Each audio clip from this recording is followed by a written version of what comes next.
Women in Leadership, brought to you by Heroncode, the management consultancy for what happens next. For more information, you can visit heroncode.com. Welcome back to another episode of Women in Leadership, the Heroncode podcast. We have had such a journey so far in this series, joined by women from all different industries, women with incredible stories, which they have shared, personal, professional, all which have been so profound. And I'm absolutely sure that this episode, we're going to get exactly that. I'm joined by Shereen Tawfiq, who is the co-founder and CEO of Balinca, which is an edtech company that teaches business fundamentals through games and simulations. She is also, and listen to this, the first Saudi woman to hold an MBA from Wharton. Shereen, welcome to the podcast. Thank you so much. Thank you for having me. I am so excited to have you and to be in this conversation with you. I imagine you're a very busy woman as well. So to have you in front of me and to have this time with you, I'm honored. Every episode has been so different so far in this series, and we are hoping to inspire the next generation of women and men. You know, we absolutely do not discriminate on this podcast. And I think what's so important is, for you to really get across who you are and your journey so far. I think it's amazing where you are right now, but to highlight how you really got here. So a loaded question to start off the episode. Who is Shereen Tawfiq? Who are you, and what is your role, and what are the many hats that you wear? So, there's a saying that you can only connect the dots backwards. If I had a chance to go back to 20 years ago, I would have met someone who's completely lost, doesn't know what she wants to do in life, but now it all makes sense. So it's hard for me to tell you who I am, but it's like I'm someone who pushed the envelope and continue to push the envelope, and I try to just inspire men and women, hopefully, to achieve their dreams.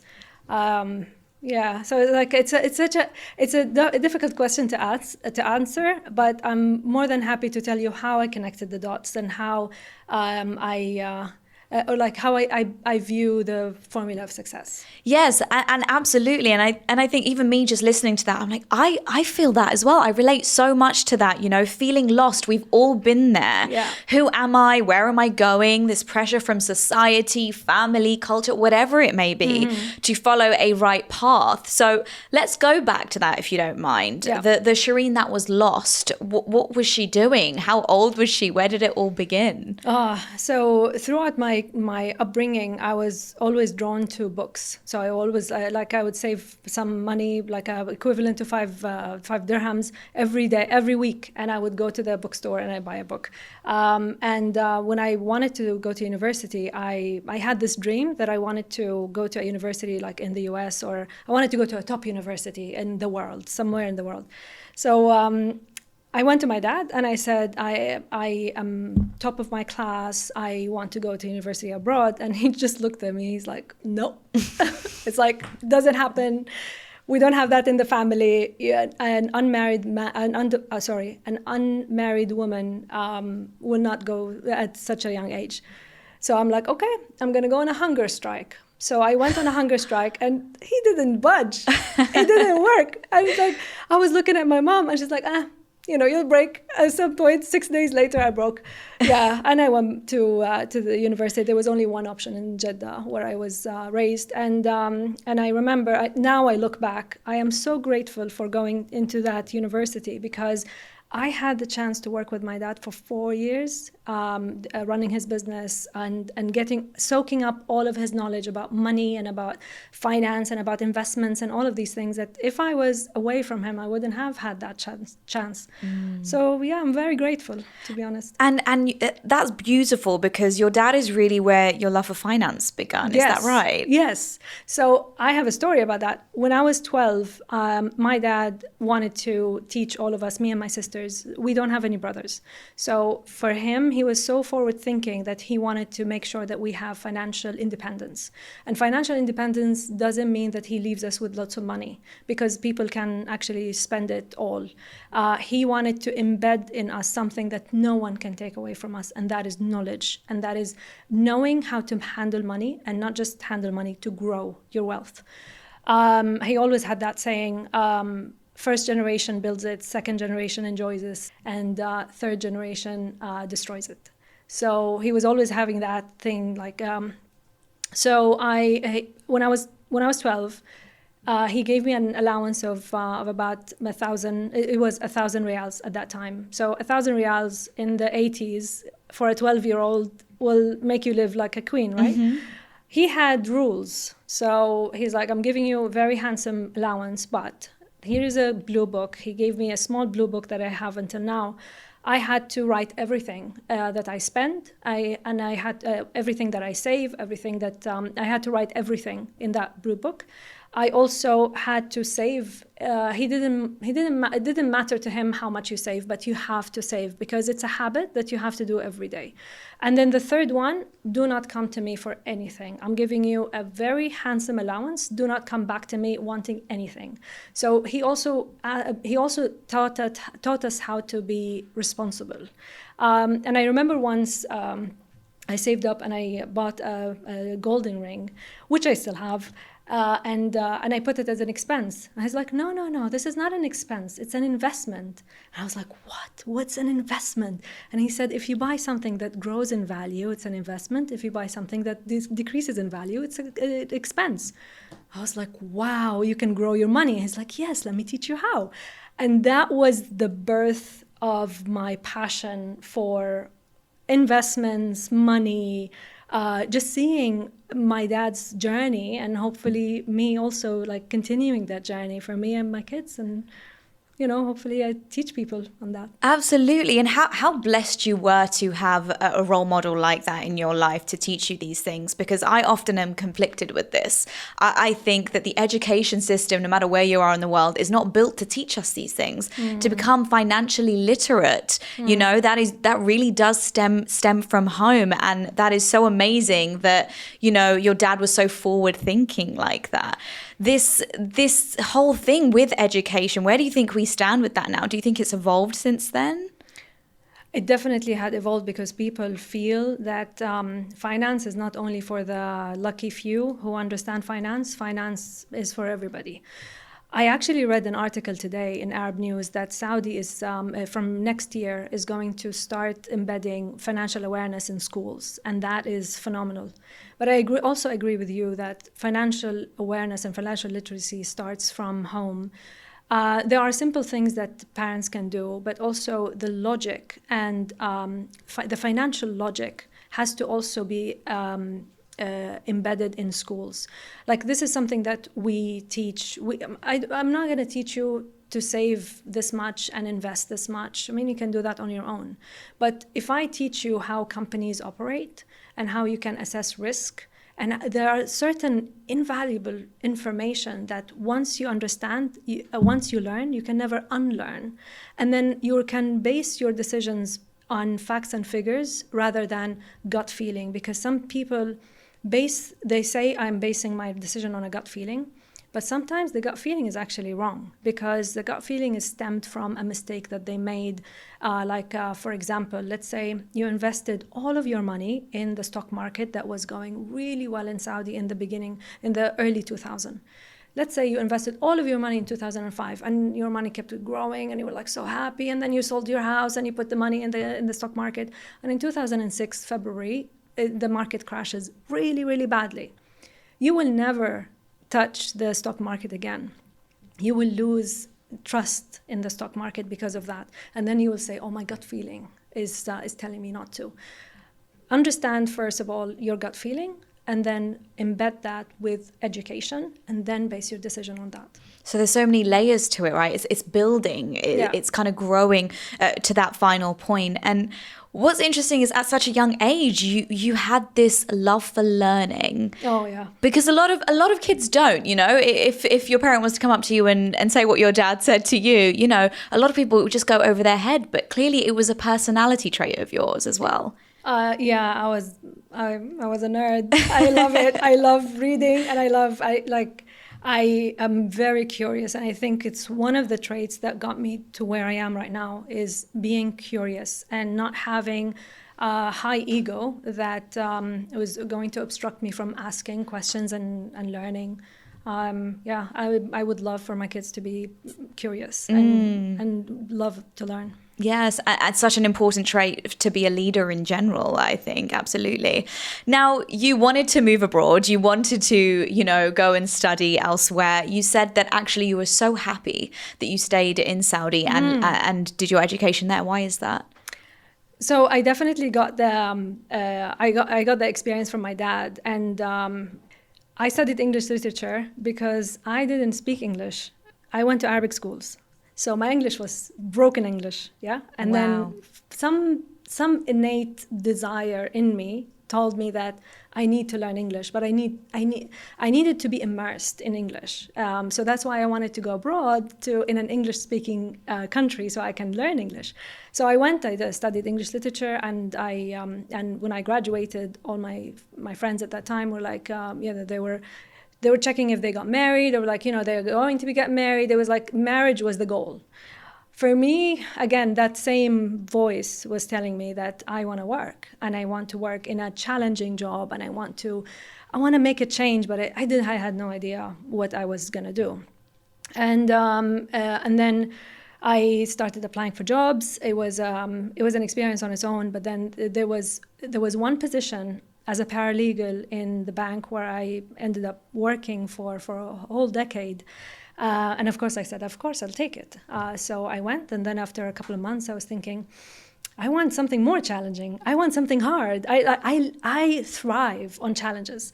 So then I was looking around, and there was an opening in corporate banking, and I went and I applied, and I got rejected because they do not have women who are client-facing at that time. And I'm talking about 22 years ago, right? Wow. So Saudi 22 years ago was not the same as Saudi today. And this is why I'm so proud of all the changes that happened especially the last decade.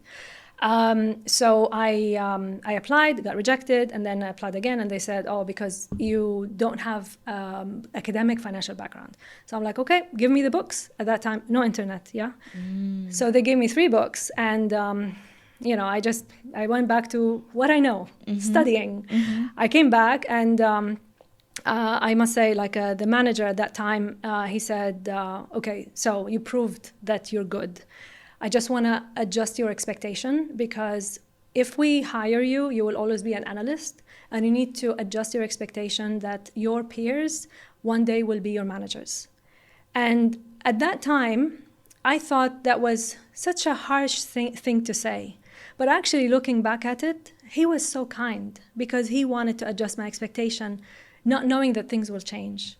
And the same person a few years later was the one who gave me not just 1, not 2, 3 promotions. Wow. And the salary adjustment. And I couldn't have asked for a better decade of my career to be spent in that bank doing what I did,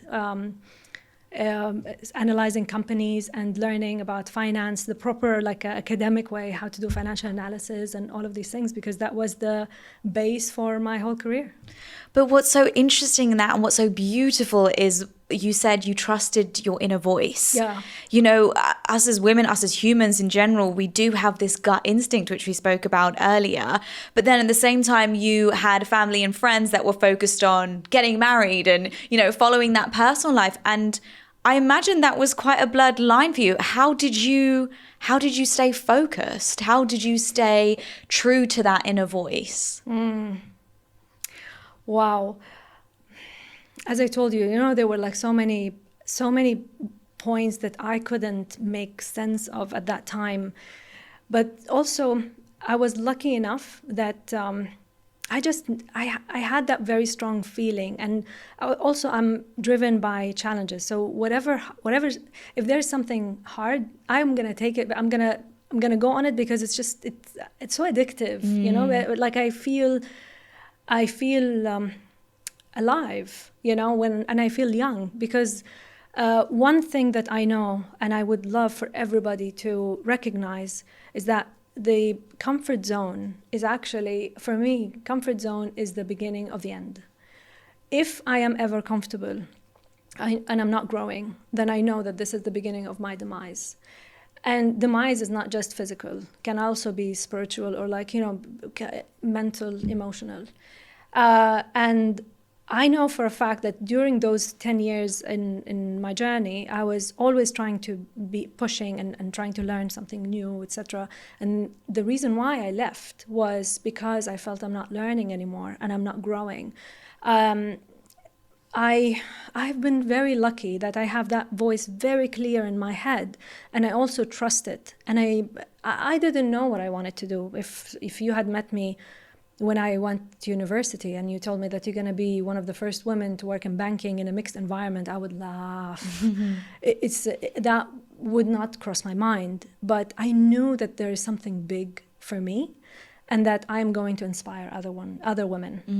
And I hope that I inspire not just women, but also men. And because I have been experiencing being excluded in certain situations, because of my gender, and I don't want that to happen to men or women. You know, it's we should always have equality. Absolutely. I completely agree with you. And talking about those moments, you know, I have a standout moment that I could tell you right now about in my career where I did feel excluded because of my gender. And I completely agree with you on, you know, we are completely equal now, but there have been tough times in the past for us as women, especially in the sector you were in, such a male-dominated sector. Yeah. Is there a standout moment in your career or during that period of exclusion that you felt and how you overcame it?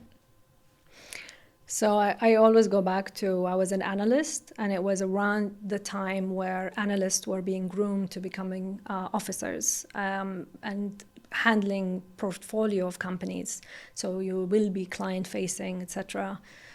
And I know that voice of my manager telling me you need to adjust your expectation. I was always thinking, oh, this is so much in the future. I will handle it when it happened. But then as it kind of came close, it was excruciating. And the second thing is that at that time also I discovered that I was earning literally 50% of what my male peers were earning. And I just, I remember that feeling, and because I went to my manager and I said, it's so unfair. And he said, I know, but it's the system. So I said, yeah, well, who made the system? Someone made the system. And he's like, yes, but it's the system. And I know it's unfair. And they were very empathetic. But I started looking for jobs, and my managers were kind enough to change the system, not just for me, but for me and for other women, and also to make it more attractive for that department to be more attractive for women as well.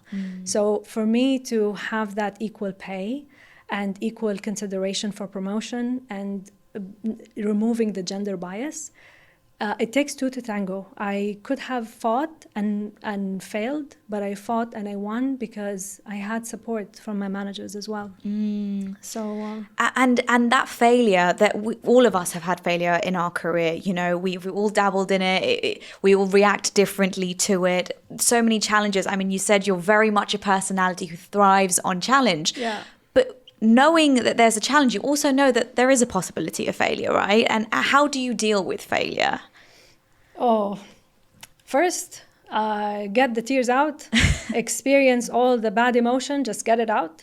It's like just get all the toxins of the bad emotions out. And then I would step aside and just try to understand and try to analyze. So analyze why did I fail? Because without stopping and reflecting on what you have gone through, you really don't. These are valuable lessons that you have. Like, you know, when you look at success, it is impossible to see success as a straight line.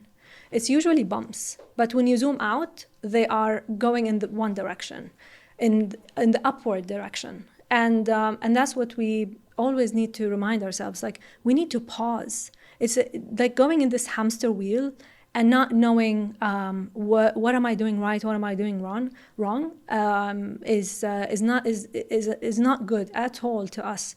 We need to stop, reflect, and then go back. and use that energy to go back with full force. Now, you were an absolute trailblazer. You still are. Oh. But for you to actually be the first Saudi woman to hold an MBA from Wharton, this was in 2012. I mean, if you're the first to do it, that means there was no 1, 2, 3 step guidebook on how to do it before you. Was there? Was there a mentor that you had? Was there an idol, a role model that you yourself looked up to? Hundreds, okay, but not one person who gave you all the answers. And just like even now with entrepreneurship, there's not one mentor that will give you everything. So reflecting back, remember that the connecting the dots. So around 2005, I started applying to universities. I looked at the FT, they had the top 100 universities. So I made a mark on the 50. And then I was looking at the second 50, and I was looking at all the universities, and I applied to a few, and I got rejected again and again and again, until I kind of like reached to the hundreds, and I was like going outside the FT, and I was like applying to Mickey Mouse universities, and still I got rejected, and then I kind of gave up. And then a friend of mine was saying, "Why don't you apply to a top university instead of like a Mickey Mouse one?" And I said, if the Mickey Mouse one doesn't accept me, do you think a top university would accept me? And he's like, why not? Just maybe you didn't do it right. So this is when I had to strategize. First of all, I chose Wharton not because there were no other Saudi women who went there. I chose Wharton for so many other reasons. I met so many people who graduated from Wharton, and I said, I want to be them. I wanted to be as inspiring and humble at the same time. Then, of course, one of the reasons that it's superb in finance, and it's an amazing program. So I strategized. It was a goal that I was so laser focused. I'm gonna get that, like I want air to breathe, and that's how I. There's a switch in my mind when I want something, and if it's hard, it becomes my goal, and I am laser focused on it. And it becomes the air that I need to breathe. So everything else, like all the hardship, I don't even feel the hardship. I am going there. I had to strategize. I met with so many people who graduated from there, both in Saudi, the men who graduated from there in Saudi, and all of the alumni that I could reach out to. And also I spoke to the admissions, and you just put a strategy and you follow it and you'll get there. And what's so interesting about that is the network then you created. Oh, yeah. Were you quite an extrovert then in creating relationships, or was that quite difficult for you? Funny story about that. So I have always been an introvert until I went to university, and not Wharton, no, my undergrad.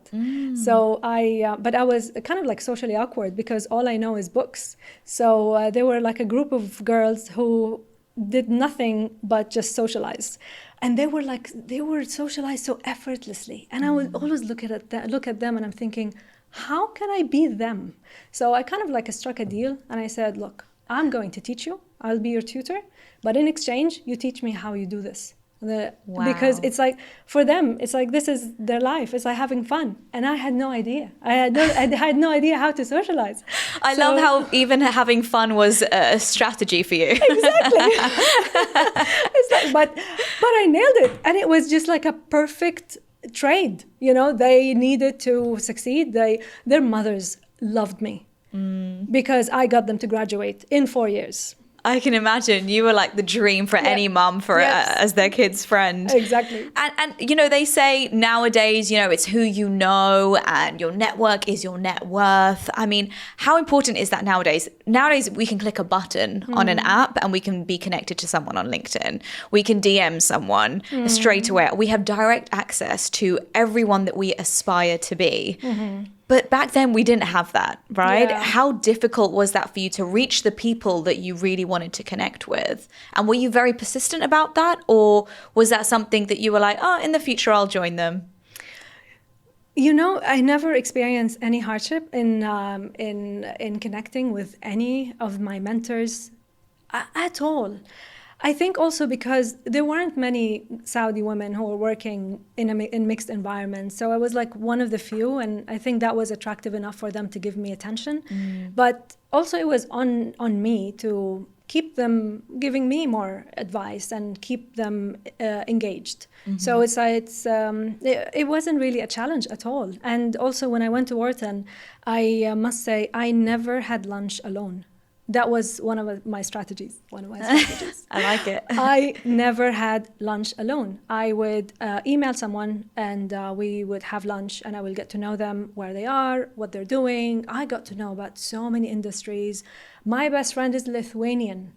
I met so many people from so many industries. I got to know so many bright, amazing, inspiring stories. That opened up my world after that, and I still keep in touch with them until now. Yeah, and that's the thing. I think that it's amazing being a very strong-minded, tunnel vision individual.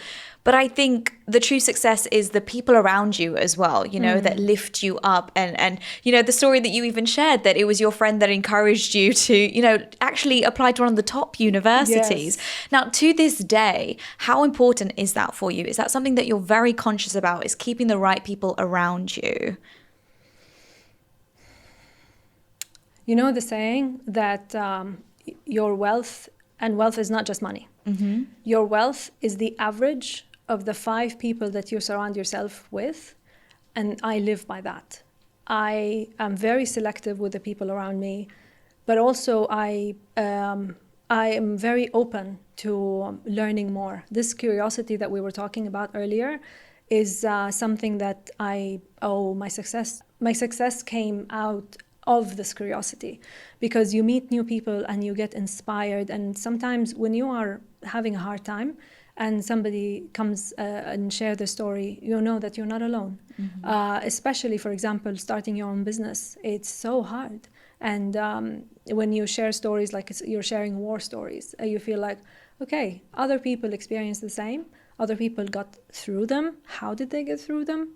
What can I be inspired by, and I apply it in my situation? Yeah. And when you came out of Wharton then, you graduated with an MBA. What do you do next? Where do you go? So, funny story.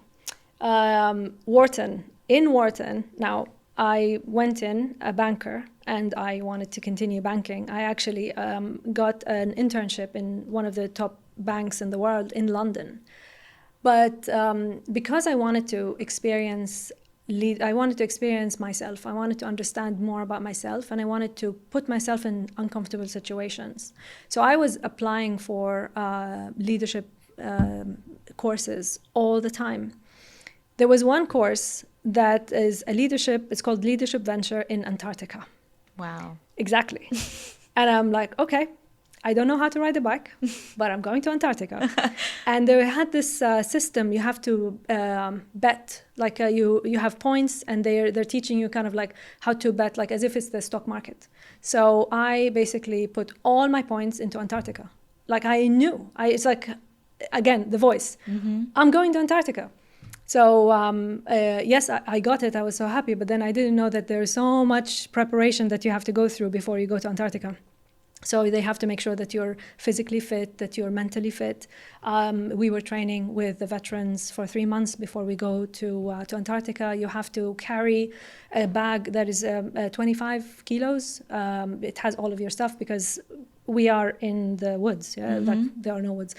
You don't have any civilization. Yes. Yeah. So you're carrying your tent, your food, your clothes for a week. Mm-hmm. And but literally the plane takes you, drops you there, the plane leaves, and then a week later comes back and gets you. The maximum medical support we have is that we have a doctor on site and we have a first aid kit. That's it. Wow. And that was my first entry to my passion into self-development and training and leadership training.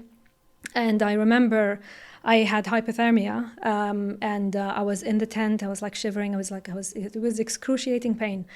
And I remember, okay, that's it. I'm not destined for this. I pushed the envelope too much. I'm saying my goodbyes on my own. It was around like 4 a.m. So we went to Antarctica in December, which is summer there. So the sun goes down only for an hour. So 4 in the morning, it was like super sunny, but I was in so much pain and everybody else was sleeping. And I was thinking, okay, I'm gonna die. And like my breathing kind of like went slower and slower. And then there was this stinky smell that just came out of nowhere. And I'm like, is this the smell of death? Have I died already? And then it was a baby seal that was right next to me, and I could hear him breathe and I could smell his breath, and it was keeping me company until I had the strength to get out of the tent and defrost in front of the sun. And it was a moment I remember like yesterday, because I still remember how it was stingy. The smell was stingy. And but I was so grateful for him, this little baby seal. And I go back and I just reflect on how I was before this trip and how I became after that trip. Not just that it was hard, but it just, you get to know so much about your personality. And there were so many other experiences that I went through in Wharton that I wanted to put myself into those situations because I wanted to get to know about myself, and I wanted to push myself enough that comfort zone is foreign to me. That if it comes, I know that I will recognize it immediately and I will run away, and I will always keep being sharp. And I guess these personal experiences really prepared you to professionally be resilient. Yeah. How did it change then, your mind frame in terms of entrepreneurship, in terms of, this leadership program? Yeah. What came out of this? What Shereen came out of this? Oh, risk-taking, like calculated risk-taking, but also passionate about giving back. So these 2 years changed my life, like I can't even begin to tell you how. But then when I graduated, I had so many offers to join banking and investment houses and so on. But I chose to start a training company.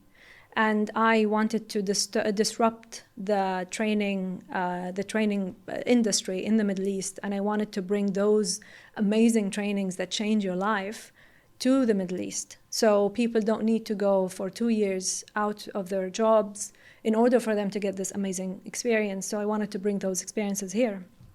And I started my first training company, which lasted like 3 months. I made lots of mistakes, and then I learned from them, and I started my second training company, and it was going really well. Until I met, actually I was an agent for a company called Balinca, which is a Belgian company that teaches finance through simulations. And I got to know them, I heard about them, so I got to know them, we became friends, and then I became their agent in the Middle East. And then during COVID, they wanted to plan for retirement. It's a small company, but it's wonderful. And the owners are very good friends of mine, and they wanted to plan for their retirement. So they invited a few people to bid to acquire the company, and I won the bid. I couldn't believe it. Wow. And it just ties my two passions, learning and finance. And I want, for these two, I would love for everybody to never be afraid of finance and to be financially independent, but have that logic embedded in their brain that they know how to make the right decisions. And the thing is, you really are living out your purpose. You are serving such a wonderful community now, which is what you've created essentially. Yeah. How is that community for you right now, and how is it evolving as we go on?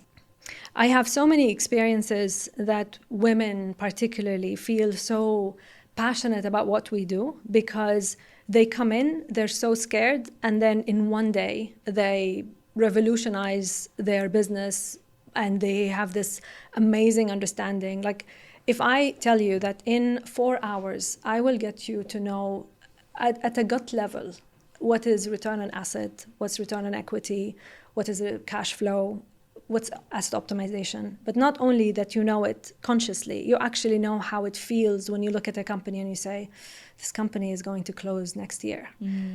If you have that built in, it's like it's like this is purpose. This like, you know, when I give people that tool, you know, for people to feel independent and they can make really wise decisions, and they don't push their decision making to their finance manager or accountant, that they have the full picture now and they can make their own decisions. For me, that is that's just invaluable. And I got to know so many amazing people, and I think I focused more on women, but now men were complaining. So now I want to focus on everybody, everyone who wants to learn finance. I am here. Like not just me, but we are licensing Balinca in universities, in accelerators.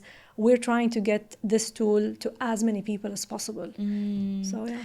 And it's a tool, and it's such a valuable one. I mean, essentially what you're doing is helping people, you're guiding their inner voice as well, or helping them find their inner voice, something that you have so instinctively, which is beautiful. Now, I mean, I would love to hear your thoughts on where you think this region is going in terms of, you know, finance, education, the two that you have merged so beautifully together. How do we see it moving forward and growing as an industry, and then also in service as well?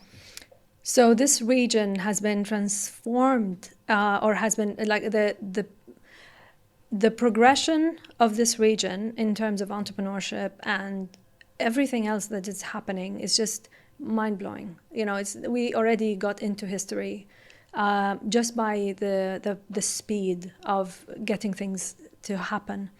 5 years ago, I was advising the Ministry of Economy on entrepreneurship and VC, because 5 years ago, or actually a bit more, 7 years ago, there was no ecosystem for VCs and for entrepreneurship in Saudi Arabia. And when we were doing the projects, I was thinking, oh, this is so ambitious, like this is over ambitious. I don't think they will get there. And now I am in awe, because in very short 5 years, you can open a business in one day. You can get funding. You can be accepted in accelerators. Like there's so much support for entrepreneurship that is beyond belief. Now, what's happening, like when you look at history and when you look at, for example, how Silicon Valley started, it all started with people, right? It started with people, and the government was supporting them, and then they built that ecosystem. But it took them years to build that ecosystem. And not just Silicon Valley, US as an example, we always hear about the American dream, people go there and making it. I am actually seeing Saudi as now it's the new American dream, it's the Saudi dream, because almost every day people ask me about Saudi and how they want to get into Saudi and how like Saudi is booming. It is booming. It's booming beyond belief. So I'm very excited to witness this growth and seeing such quick change. You know, like if you want to get something done, you do it yourself, right? Because if you are in a big organization, it takes years for approvals, etc. But when you see a whole country moving at the speed of an entrepreneur, chapeau. Mm-hmm. You know, something exciting is happening. Yeah. Well, you know, I'm so excited for the kingdom in general, for the region to be moving at the pace in which you said. And, you know, the next 5 years, I can only imagine what's going to happen. But for you, Shereen, what is in your future? What is in the next 5 years? What are you looking forward to? Anything in particular that you can share with us? So our target is we would like to reach 5 million people to use Balinca simulation by 2025. And we can only do that by having partnerships with, as I mentioned, universities and other training companies. I would like to see those 5 million getting financially aware and having that DNA, and because that will make me feel like, okay, this is bigger than just me, and there is a movement that is happening. I'm very happy at the moment, but I'm very happy to help people. So, for example, I joined the UN Mentorship Association, and I try to give back as much as possible, because the people who helped me grow and get to where I am were the main reason why I'm here. But now it's my role to give back. But I'm also thinking, okay, how can I benefit millions of people? How can I impact millions of people? And that's where I am. That's where my head is at. So it's kind of clear, but this is my plan for the next. This is the laser focus. 5 million by 2025, and I don't know what's going to happen later. Well, if your journey is anything to go by, I have absolutely no doubt that you are going to achieve everything that you so wish for. Shereen, I want to thank you so much for your time, for sharing guidance, your journey, advice. It's been absolutely beautiful. Thank you once again. Thank you so much. I really appreciate it. Thank you. Women in Leadership, brought to you by Heroncode, the management consultancy for what happens next. For more information, you can visit heroncode.com.